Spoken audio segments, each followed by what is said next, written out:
ብዙ ወንዶች የማያውቁት ነገር የዘር ፈሳሽ ስላላቸው ማስረገዝ የሚችሉ ይመስላቸዋል። የዘር ፈሳሽና ስፐርም ይለያያል። የዘር ፈሳሽ ሲመን የምንለው ነው በሕክምናው አጠራር። ስፐርም ደግሞ ስፐርም ሴል ነው ወይም ደግሞ የወንድን ዲኤንኤ ዘረመል የያዘው ሴል ነው ማለት ነው። ግማሽ ከወንድ ግማሽ ከሴት ተገናኝቶ አንድ ሙሉ ሴል ወይም ወደ ጽንስ የሚያድገውን የዘረመል ኢንፎርሜሽን ወይም መረጃ የያዘው ስፐርም ይባላል ማለት ነው። ስለዚህ የዘር ፈሳሽ 95 በመቶ የዘር ፈሳሽ ሌሎች ፈሳሾች ናቸው።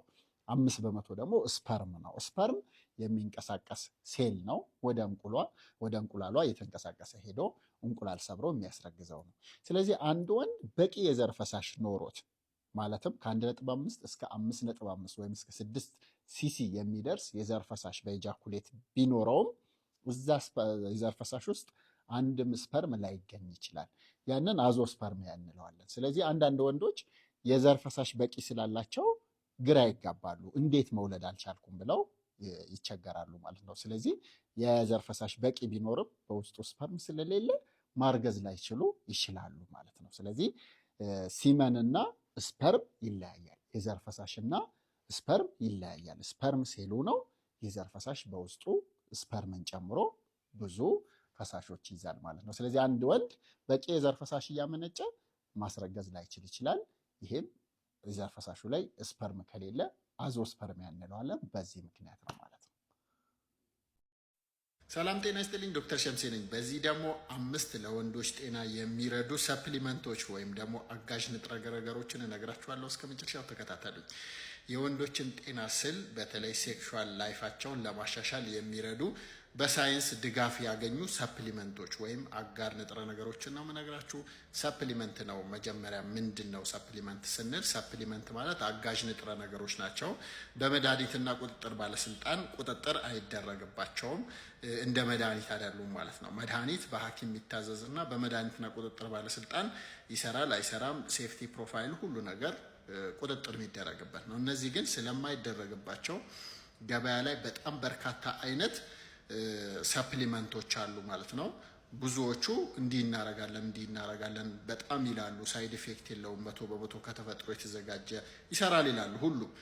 ዛሬ ግን ማቀርብላችሁ ሳይንስ መርምሮ ቢያንስ የተወሰነ ጥቅም አላቸው ብሎ ያጸደቃቸውን የምነግራችሁ። እስከ መጨረሻው ተከታተሉ። በተለይ የመጨረሻው ደግሞ ይጠቅማችኋል ማለት ነው። የመጀመሪያው ቫይታሚን ዲ ነው። ቫይታሚን ዲ በሰውነታችን በሁሉም ሴሎች ሪሴፕተር አለው ወይም ደግሞ ኢፌክት አለው ቫይታሚን ዲ።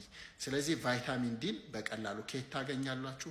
ከእንቁላል፣ ከአሳ፣ እንደዚሁም ደግሞ ከቫይታሚን ዲ ካፕሱል ወይም በሚሸጥ ታገኛላችሁ። ወይም ደግሞ ከፀሐይ ብርሃን ቫይታሚን ዲ ይገኛል ማለት ነው። ቫይታሚን ዲ ለወንዶች ጤና ምን ይረዳል ካልን፣ ቫይታሚን ዲ በተለይ የቫይታሚን ዲ መጠናቸው ከ20 በታች የሆኑ ወንዶች ለስንፈተ ወሲብ የተጋለጡ ናቸው። ስለዚህ ቫይታሚን ዲ መጠን ማነስ ለስንፈተ ወሲብ ያጋልጣል። ከ35 በላይ በሴረም መጠን ሲለካ ደግሞ ከ35 በላይ ከሆነ ኢሬክታይል ዲስፋንክሽን ወይም ደግሞ ስንፈተ ወሲብ የመጋለጥ እድሉን ይቀንሳል።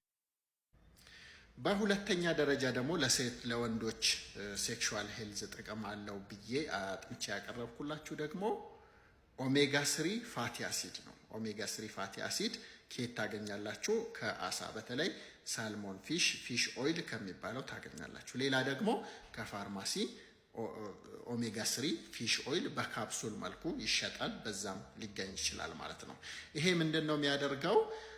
አንቲኦክሲዳንት ኢፌክት አለው። አንቲኦክሲዳንቶች ማለት ሴሎቹን የሚጎዱ ሌሎች ንጥረ ነገሮችን የሚከላከሉ ንጥረ ነገሮች ናቸው። አንቲኦክሲዳንት ኢፌክት አለው። በተጨማሪም አንቲ ኢንፍላማቶሪ ወይም ደግሞ ኢንፍላሜሽን የመቀነስ አዝማሚያ ያለው ጥቅም አለው። ኢንፍላሜሽን ሲቀንስ ብልት አካባቢ ጠባሳ መፍጠርና ሽሪንክ ማድረግን ይቀንሳል ማለት ነው። ስለዚህ በብልት በተለይ ኮርፖራ ካቨርኖሳ የሚባለውን ስካሪንግ በመቀነስ የብልት አናቶሚን ለመጠበቅና የወንዶችን ፐርፎርማንስ በጥቂቱም ቢሆን ለማሻሻል እንደሚረዳ ጥናቶች ያሳያሉ ማለት ነው። ሁለተኛው ሪከመንድ ማድረጋችሁ ኦሜጋ 3 ፊሽ ኦይል ነው። ከቻላችሁ አሳ በብዛት የምታገኙ ከሆነ አሳ ነው፣ ካልሆነ ደግሞ ከፋርማሲ ሰፕሊመንቱን ማግኘት ትችላላችሁ ማለት ነው። በሶስተኛ ደረጃ ደግሞ ይዤላችሁ የመጣሁት ሰፕሊመንት ኤል-ሲትሩሊን እና ኤል-አርጂኒን የሚባሉ የአሚኖ አሲድ አይነቶች ናቸው። እነዚህ በተለይ ኤል-ሲትሩሊን፣ ኤል-አርጂኒን መጨረሻ ወደ ናይትሪክ ኦክሳይድ የተባለ ንጥረ ነገር በሰውነት ይቀየራሉ። ያን ናይትሪክ ኦክሳይድ ደግሞ ወደ ብልት የሚሄደውን የደም ስሮች በማፍታታት የደም ፍሰት ወደዛ እንዲሄድና ለብልት ጥንካሬም እንደዚሁ ለመቆም ይረዳል ማለት ነው።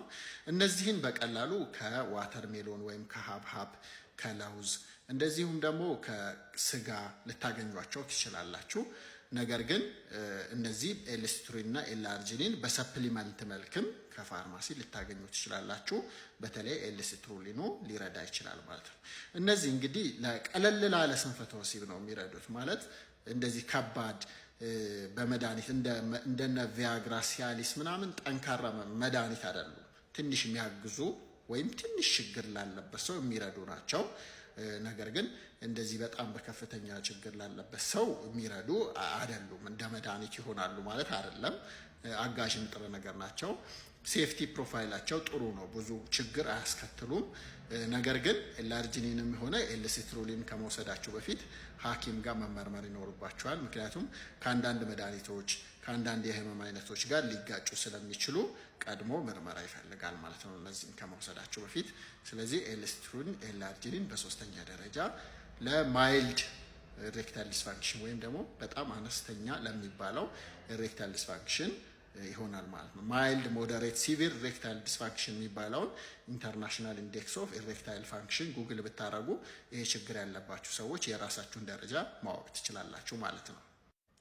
በአራተኛ ደረጃ ደግሞ የምነግራችሁ ሰፕሊመንት ጂንሴንግ ፓናክስ ይባላል። ጂንሴንግ በተለይ በኤዥያ በጣም የታወቀ ነው። ጂንሴንግ ፓናክስ እኛ ሀገርም ጂንሶሚን ተብሎ በፋርማሲዎች ይያዛል። ብዙ ፋርማሲዎች ጂንሶሚን ይይዛሉ ማለት ነው። እንግዲህ ጂንሶሚንም የደም ፍሰትን በማስተካከል ብልት ትንሽ ጥንካሬ እንዲኖረው ፍላጎትም ትንሽ ለማነቃቃት ይጨምራል ማለት ነው። ነገር ግን ይሄም ለማይልድ ወይም በጣም አነስተኛ ለሆነ ስንፈተ ወሲብ የሚታዘዝ ነው እንጂ ሞደሬት፣ መካከለኛ፣ ከፍተኛ ስንፈተ ወሲብ ላለባቸው አይሆንም። ኢፌክቲቭ አይደለም፣ ውጤታማ አይደለም ማለት ነው። በጣም ለትንሽ ችግር ላለባቸው ሰዎች ብቻ የሚረዳ ነው ማለት ነው። ጂንሴንግ ፓናክስ ወይም ጂንሶሚን ይባላል ማለት ነው። በአምስተኛ ደረጃ ደግሞ በብዛት ለሴቶች ሲታዘዝ የምታውቁት ፎሊክ አሲድ ነው። እንግዲህ ፎሊክ አሲድ ሴቶች ኒውራል ቲዩብ ዲፌክት ወይም ደግሞ ጀርባ ላይ ከነርቭ ጋር የተያያዘ የሚወልዱት ህፃን ላይ እንዳይገጥማቸው ፎሊክ አሲድ በብዛት ሲታዘዝ ታያላችሁ ማለት ነው። ይሄም እንግዲህ ለወንዶች የሚታዘዝበት ሁኔታ አለ። ሆሞሲስቲን የተባለ ንጥረ ነገርን ደም ውስጥ በመቀነስ እንደዚሁ ለመካከለኛና ለአነስተኛ ለሆነ ስንፈተ ወሲብ ሊታዘዝ ይችላል። ይሄን በመቀነስ ያንን ለማሻሻል ይረዳል ማለት ነው፣ ጥናቶች እንዳመላክቱት ማለት ነው። ፎሊክ አሲድም እንደዚሁ ከአትክልት ፍራፍሬ ሊገኝ ይችላል። ነገር ግን በፎሊክ አሲድ ለሴቶቹ እንደሚታዘዘው ለብቻውም ከፋርማሲ ሊገኝ ይችላል። ይሄ በአምስተኛ ደረጃ ሪከመንድ ማረጋው። እነዚህንም ከመውሰዳችሁ በፊት ሐኪም ጋር ቀርባችሁ ተመርምራችሁ ጤናችሁን ቼክ አድርጋችሁ ለእናንተ የሚመቸውን ሰፕሊመንት ቢታዘዝላችሁ የተሻለ ነው ማለት ነው። በመጨረሻም ከሁሉም ሰፕሊመንቶች የተሻለና ምንም አይነት ዋጋ ማያስከፍላችሁ ምንም አይነት ሳይድ ኢፌክት የሌለባቸው እነዚህ ቲፕ ልላቸው ይችላሉ 4 ነገሮች አሉ። አንደኛው ሬጉላር ኤክሰርሳይዝ ነው። ይታወቃል። ሁሉም ሰው ሬጉላር ኤክሰርሳይዝ ወይም ደግሞ ስፖርት መስራት ጠቃሚ እንደሆነ ሁሉም ሰው ሚሊዮን ጊዜ ተነግሮታል፣ ያውቃል። የሚተገብረው ግን ትንሽ ነው። ስለዚህ ስፖርት መስራት በምንም ያህል ቢሆን ሬጉላር በተለይ ከሆነ በጣም ለውጥ እንዳለው ብዙ ጥናቶች እያሳያሉ ማለት ነው። ሁለተኛው ቲፕ ደግሞ ጤናማ አመጋገብ ነው። በተለይ አትክልት ፍራፍሬ ማብዛት፣ ፕሮቲን መጨመር፣ ጮማና ቅባት ነገሮችን መቀነስ፣ ካርቦሃይድሬት መቀነስ እንደዚሁ ይረዳል ማለት ነው። በተለይ ለወንዶች ጤና ማለት ነው።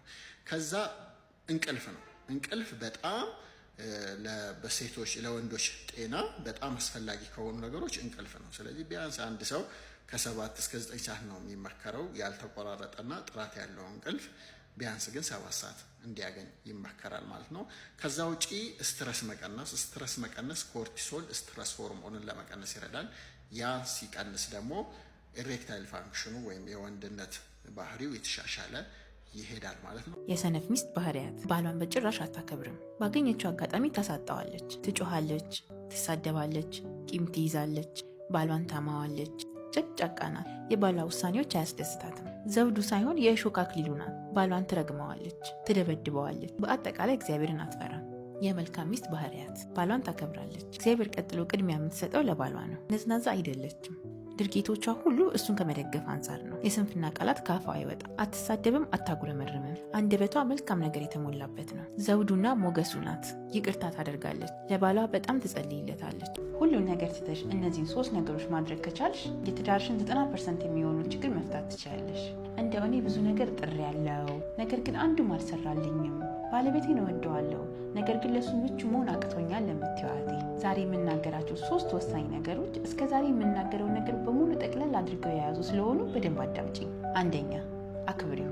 በቃ show him respect። በንግግርሽ፣ በድርጊትሽ፣ በአጠቃላይ ሁኔታሽ እሱ የቤቱ ራስ እንደሆነ እንዲሰማው አድርጊው።